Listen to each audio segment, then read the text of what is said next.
பூங்கா என்ன வாசம் என்று உந்தன் மீது தெரியும்.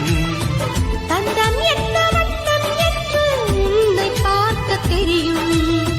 காதல் வந்த பின்னாலே கால்கள் ரெண்டும் காற்றில் செல்லும். கம்பன் செல்லி சேர்ந்துதான் கவிதை எழுதியது.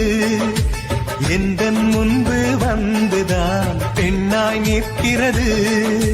பெண்ணே நீயும் பெண்ணா, பெண்ணாகிய ஓவியம். பூங்கா என்ன வாசம் என்று உந்தன் மீது தெரியும்.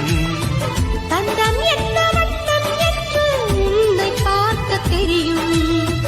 காதல் வந்த பின்னாலே கால்கள் ரெண்டும் காற்றில் செல்லும். கம்பன் செல்லி சேர்ந்துதான் கவிதை எழுதியது. எந்தன் முன்பு வந்துதான் பெண்ணாய் நிற்கிறது. பெண்ணே